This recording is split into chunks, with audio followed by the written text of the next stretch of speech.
figures, right? Oh, that was fantastic, fantastic. What's up, Netroots Nation? I'm so glad to be here. So glad to see you guys. And of course, it's great to be in New Orleans. So I know you've had a long day of just feeding all of the big brains that are here and enjoying each other's company and rededicating ourselves to the fight. And I'm honored to be with you. So let's just talk about what I think we've been talking about all day, and we'll talk about tomorrow.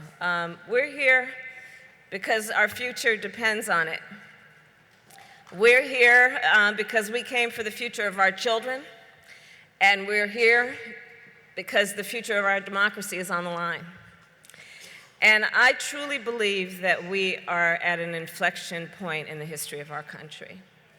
I think of this as being a moment in time that is similar to a moment in time when my parents met when they were graduate students at the University of California, Berkeley in the 1960s and active in the civil rights movement.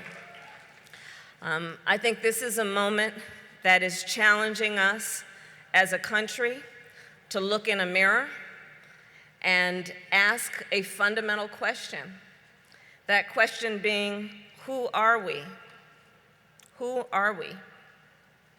And as I look around this room, I know the answer to that question.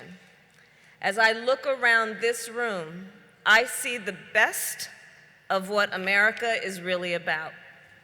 And I see the best of what America can be, unburdened by what we have been. And I see in this room, and all that is represented in this room, the power of the people.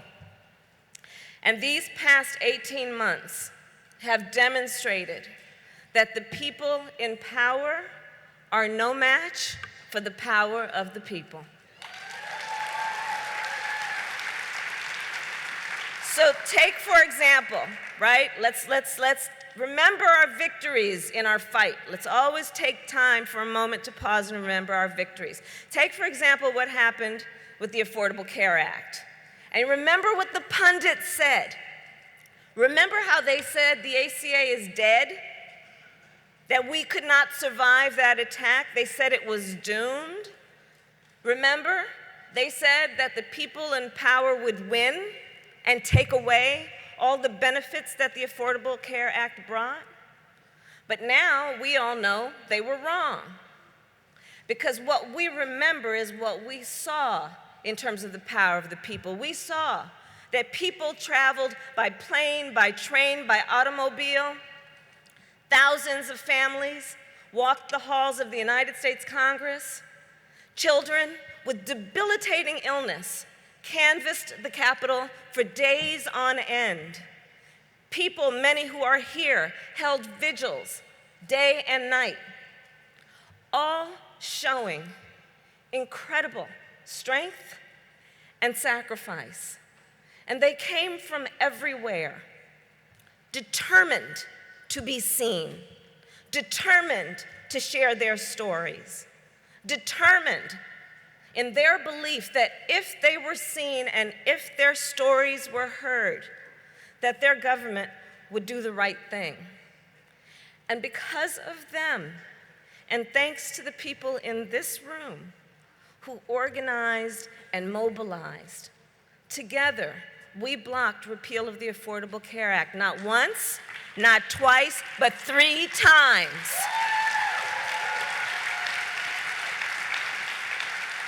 And in so doing, let's remember the accomplishment of what that was.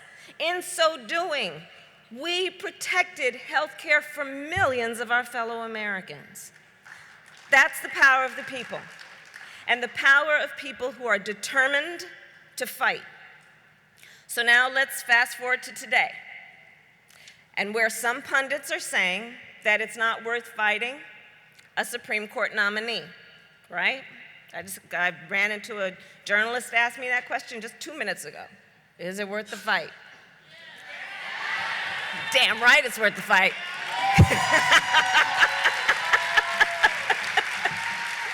But you know, this is an informed group of folks. We know what they're saying. They've been saying that the fight may be too hard, They're saying success is too uncertain. Well, here's our point. A nominee who was handpicked by the Federalist Society, a nominee who passed a litmus test intent on ending a woman's right to choose, a nominee who thinks the President of the United States is above the law, is a nominee I know we should fight against tooth and nail.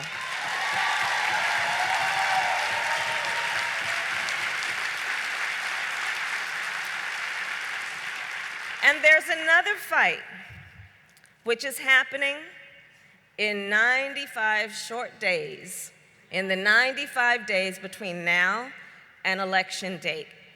And the stakes could not be higher. And we all know that's going to be a tough fight. But we've been through tough fights. Just ask now Governor Ralph Northam and Lieutenant Governor Justin Fairfax and Delegate Danica Rome in Virginia. Just ask now Congressman Connor Lamb from Pennsylvania. Just ask Doug Jones, now the United States Senator from the great state of Alabama. And in November, as we organize and mobilize, we know what is at stake. Medicare for all is at stake, so let's use our power. Protecting our dreamers is at stake. Let's use our power. Voting rights are at stake. Let's use our power. Women's reproductive rights, climate change, and common sense gun laws are at stake. Let's use our power. And in so doing, Netroots Nation, as we use our power and get beyond this dark chapter, and we will get beyond it, but when we get beyond this dark chapter, part of it will be because we also agreed that in this moment, it is critically important that we speak truth. It is critically important that we speak truth. Now, here's the thing. There are a lot of people in our country right now who are rightly distrustful of their government, its institutions, and its leaders. There's no trust. And let's remember something about the nature of a relationship of trust. We know it in our personal, we know it in our professional lives. By its very nature, the relationship of trust is a reciprocal relationship. You give and you receive trust. And one of the most important ingredients in a relationship of trust, and in trust itself, is truth. But it's a funny thing about truth. Speaking truth can often make people quite uncomfortable. And for people like me, people who are candidates, people who are in elected office, there is an incentive that we will speak and the crowd will applaud, and we will sprinkle lovely dust, and everyone will walk away feeling quite lovely. But speaking truth doesn't always accomplish that goal. But there's another thing about speaking truth. Yes, people may walk away from that conversation thinking, I didn't particularly like what I had to hear. But they will also walk away from that conversation knowing that it was an honest conversation. Knowing it was an honest conversation. So, uncomfortable though some truths must be, let's speak truth. Let's speak truth. That if it wasn't clear before Charlottesville, it is clear now racism is real in this country and we need to deal with that. Let's speak truth. Sexism is real in this country. Let's deal with it. Let's speak truth. Anti-Semitism, homophobia, transphobia are real in this country. Let's deal with it. And it's interesting because I serve on the Senate Intelligence Committee, so I just have to share with you another component of that. The Russians know that truth. The Russians know those truths, because check it out. They attacked us demographically and geographically, and they're still trying to divide us and conquer. The Russians know racism and other forms of hate have always been America's Achilles heel, and we need to deal with that weakness.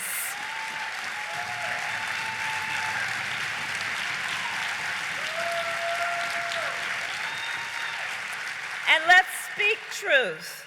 The Russians' attack, it continues to this day. And guys, what's with calling it meddling? I don't get that. I don't get that. That wasn't meddling. That was an act of cyber warfare.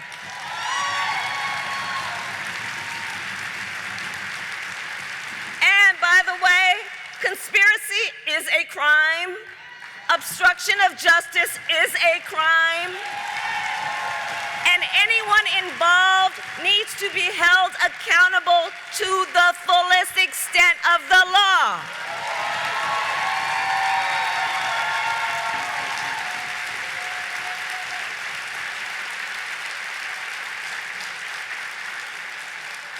And let's speak truth. We have an economy that's at work for those at the very top, but not for those doing the hardest work. We hear folks saying this economy is on the rise. You can turn on the TV, everyone's talking about the economy is on the rise. Well, you know, that may be true for shareholders and stockbrokers, but for most people in America, wages are flat while the cost of tuition, gas, and housing are climbing. That is a truth. A truth is that in 99% of the counties in the United States of America, if you are a minimum wage worker working 40 hours a week, you cannot afford a one-bedroom apartment at market rate. That's a truth. In fact, that's why I'm proud that we introduced a bill so that if you're paying more than 30% of your income in rent and utilities, you'll get some of your money back through a tax credit to cover those expenses. And why? And why? Because the point is obvious why. Because in the United States of America, nobody should have to work 2 or 3 jobs just to keep a roof over their head. And let's speak some other truths. The jobs of yesterday are leaving, and we need to prepare Americans for the jobs of tomorrow.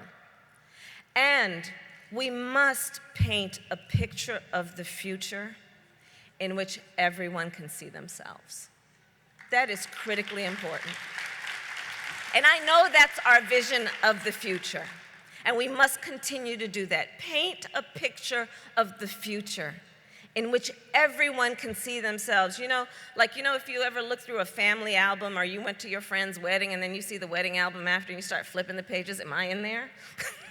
You know what I'm talking about. We need to paint a picture of the future in which everyone can see themselves. And we must speak further truths. We must speak the truth that in our country, too many unarmed black men and women are being killed. And too many black and brown Americans are being locked up. And from mass incarceration to money bail to policing, our criminal justice system has failed. Let's speak truth. And let's speak another truth. Ripping babies from their mother's arms is not border security. And when more than 400 of those children go to sleep tonight without their parents, that is called a human rights abuse.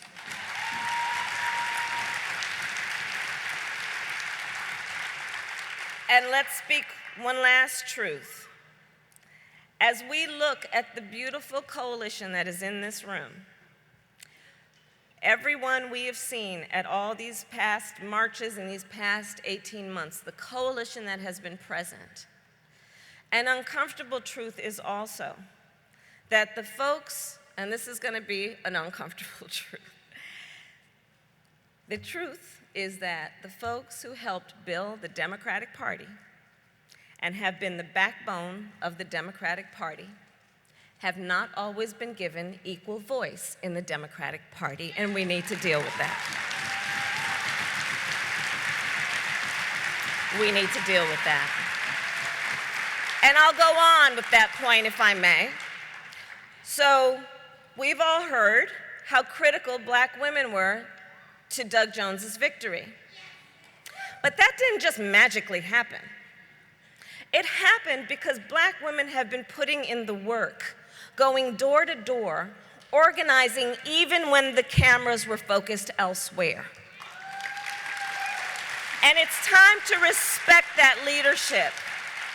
It's time we address the issues that they uniquely face, such as the fact that black women are 3 to 4 times more likely to die because of a pregnancy than white women. Let's deal with that. Let's be aware of that and deal with that. And the truth is, we shouldn't just be thanking women of color for electing progressive leaders. In 2018, we should be electing women of color as those leaders.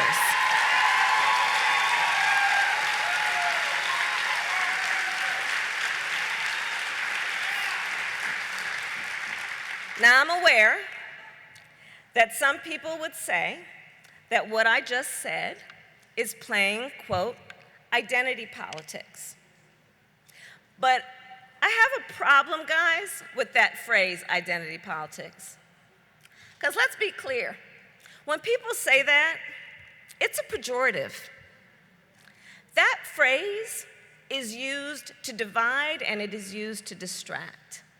Its purpose is to minimize and marginalize issues that impact all of us. It is used to try and shut us up. Because think about it. Think about when you've heard it raised. When we're talking about race, when we're talking about gender, when we're talking about sexual orientation, when we're talking about civil rights. And yes, we're talking about those issues. And we won't be shut up. And we won't be silenced. We won't be silent about immigrant rights. We won't be silent about a woman's right to control her own body. We will not be silent about equal opportunity and equal justice under the law.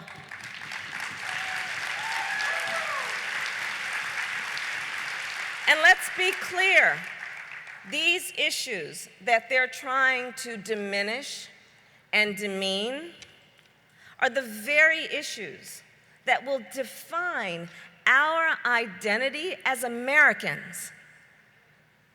These are the very issues, among others, that will define our identity as Americans. And so, speaking then of American identity, at the end of the day, I truly believe, based on every experience I've had in life, I truly believe, at the end of the day, we all have so much more in common than what separates us. I truly believe that and know it to be true. I know that there are powerful voices right now that are trying to sow hate and division among us. But when it comes to issues that matter the most, I do not believe we are a divided country. I think about it through the lens of what I've been calling the 3 o'clock in the morning thought, you know, the middle of the night. Some people call it the witching hour. You know, that moment in the middle of the night when you wake up sometimes in a cold sweat, thinking that thing that's been weighing on us. Well, for the vast majority of Americans, when they wake up thinking that thought in the middle of the night, it is never through the lens of the party with which they're registered to vote. When they wake up thinking that thought, it is never through some demographic a pollster put us in. And in fact, for the vast majority of folks, when they wake up thinking that thought, it has to do with one of just a very few issues: our personal health, the health of our children or our parents. For many Americans, can I get a job? Can I keep a job? Pay the bills by the end of the month? For so many of our students, can I pay off those student loans? Can I retire with dignity? The reality is, the vast majority of us have so much more in common than what separates us. And Netroots Nation, then, I think as we head into these fights, let's own that fact. Let's not buy into this stuff. I would use another word, but I'm not going to right now. Let's not buy into this stuff that they're trying to peddle, these powerful voices that are trying to sow hate and division. Let's hold on to the fact that we know on the fundamental issues, we all have so much more in common than what separates us. And let's also recognize, yes, these are difficult days. These are difficult days, and many of us are tired. Many are overwhelmed. But at this moment, we cannot throw up our hands when it is time to roll up our sleeves. And what keeps me going, and I think for all of us, what keeps us going, is we do know we are better than this. We do know we are better than this. The American people know we are better than this. And I know we are better than this when I just think of a couple of things right now. I know that we are better than this because 13 years ago, New Orleans was underwater. And the initial response was appalling. And Katrina exposed a shocking level of racism and neglect. But ultimately, Americans of every race and religion and background, local leaders, church groups, college students, came together to bring this city back to life. That's who we are. That's our American identity. I know we're better than this because less than 60 years ago, about 4 miles up the road, Ruby Bridges needed federal marshals to escort her to school. And yet today, Mayor LaToya Cantrell is the first woman and first black woman in history to lead this city. That's who we are. That's our American identity. And I know we're better than this because this city was once home to the nation's largest slave market, and yet today, you heard from Cory Booker and Kamala Harris, 2 members of the United States Senate.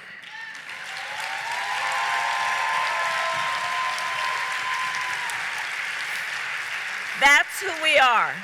That's our American identity, and that's the one we're gonna own and fight for. And that's what makes this fight then a fight that is born out of love of country. Out of love of country, and knowing it's worth fighting for. And knowing, yes, we are a country that is aspirational. We've not achieved all of those ideals, but we have those ideals, and it is part of our identity to fight for those ideals. So let's not let anybody take our flag from us, okay? That's our flag. Let's not let anybody take that flag from us.